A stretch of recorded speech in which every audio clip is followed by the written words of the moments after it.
भावी पिढी शिवरायांचे विचार रुजवण्यासाठी आणि राजमाता जिजाऊ यांच्या संस्काराच्या प्रचार प्रसारासाठी पीपल्स हेल्पलाईनच्या पुढाकाराने राजमाता जिजाऊ संस्कार महोत्सवाला प्रारंभ करण्यात आले आहे। या अभियानाचे उद्घाटन छत्रपती शिवाजी महाराज यांच्या जयंतीनिमित्त धर्माधिकारी मळा सावेळी येथील ग्रीन पार्क येथे नवविवाहित दाम्पत्य प्रिया दंगट व अनिकेत दंगट यांच्या हस्ते करण्यात आले। या अभियानाच्या माध्यमातून आपल्या भविष्यातील पिढीला राजमाता जिजाऊ यांच्या संस्काराने उत्तम संस्कार देण्याचे आवाहन केले जाणार आहे।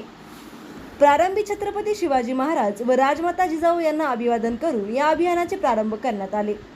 यावेळी ॲडव्होकेट कारभारी गवळी, अशोक सब्बन, वीर बहादूर प्रजापती, शाहीर कान्हू सुंबे, हरिभाऊ दांगट, रंजना दांगट, कोंडाबाई दांगट, पूजा पाटील, पूजा शिंदे, सुनीता गवळी, संध्या पवार, योगिता शेटे, रोहन बोरा, आप्पासाहेब ठाकर, गोरक्षनाथ दांगट आदींसह परिसरातील नागरिक उपस्थित होते।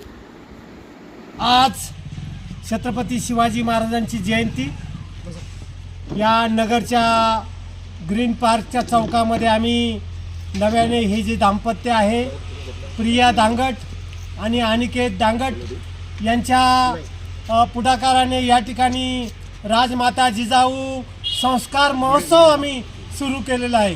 देशामधला हा पहिला संस्कार महोत्सव या ठिकाणी सुरू करण्यात आलेला आहे। आमचा मुद्दा असा आहे की आज मानवजातीसमोर दोन फार महत्त्वाचे प्रश्न आहेत। पहिला प्रश्न जो आहे, सार्वजनिक जीवनामध्ये नीतिमत्ता ढासळली आहे आणि अशा वेळेला घराघरामध्ये संस्कार झाले पाहिजे मुला माणसांवर। त्याच्यामधून नव्याने शिवाजी महाराज तयार होतील, राजमाता जिजाऊ तयार होईल आणि त्याच्यामधून मानवजात नक्की प्रगती करेल। दुसरा जो प्रश्न आहे तो म्हणजे ग्लोबल वॉर्मिंगचा प्रश्न आहे। म्हणून झाडं लावली पाहिजे, झाडं जगवली पाहिजे, जलसंधारणाचं काम केलं पाहिजे आणि घराघरामध्ये त्या संदर्भातली जागृती केली पाहिजे आणि म्हणून हा कार्यक्रम या ठिकाणी करण्यात आलेला आहे। अनिकेत आणि प्रियाने या ठिकाणी राजमाता जिजाऊ यांना पुष्पहार घालून असा निश्चय केलेला आहे की त्यांच्या घरापासून संपूर्ण समाजामध्ये राजमाता जिजाऊ यांचं संस्कार जे आहेत ते घरापासून सगळ्या समाजामध्ये जाण्यासाठी। जय शिवराय। जसं आता गवळी सरांनी सांगितलं की देशातला हा पहिला कार्यक्रम असा असेल की जे संस्कार कार्यक्रम म्हणून ठेवलेले आहेत। तर सर्वात पहिले मी गवळी सरांना धन्यवाद म्हणतो की आम्हाला ही इथं थांबण्याची आम्हाला ही संधी दिली। सगळ्यांना माहिती आहे जे छत्रपती शिवाजी महाराज आहे ज्यांना घडवलं आहे ते आपले राजमाता जिजाऊ माता आहे।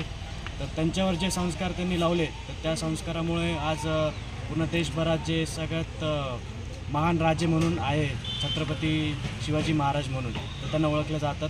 तर इथून पुढं आता आमचं लग्न आत्ताच काही 1-2 दिवसा पहिले झालेलं आहे। इथून पुढं आम्ही पण जे आता पुढं काही आमचा संसार जो चालू होईल तर इथून पुढं मी माझ्या बायकोला पण एवढं सांगेल की जे इथून पुढची जी पिढी राहील तर त्यांना पण जो संस्कार लावला जाईल तो राजमाता जिजाऊ मातासारखे संस्कार लावण्याचे प्रयत्न केला जाईल।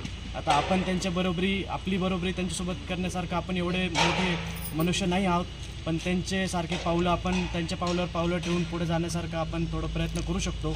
आणि बाकीच्यांना पण मी सगळ्यांना यांना एवढं सांगेल की सगळ्यांना आपण तशी जर का वागणूक दिली, तसे संस्कार दिले तर नक्की कोणी ना कोणी तेवढं चांगलं कार्य करू शकतं जेणेकरून आपल्या देशात अजून काही चांगलं घडू शकतं।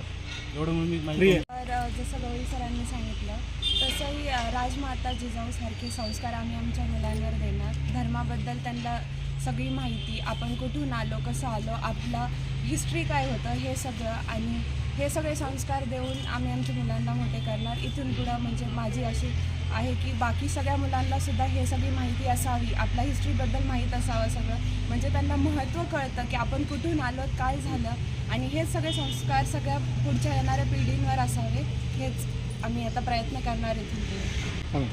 अनिकेत आणि प्रिया इथून पुढे जे त्यांच्या मुलांवर जे संस्कार जिजामाता आणि शिवाजी महाराजांनी जिजामातांनी ज्या शिवाजी महाराजांवर संस्कार घातले ते संस्कार आपल्या मुलांवर घालायचा प्रयत्न करतील आणि बाकी समाजाने पण आपल्या मुलांवर त्यांच्यासारखे संस्कार घालावे आणि आपला महाराष्ट्र घडवावा हीच माझी इच्छा आहे।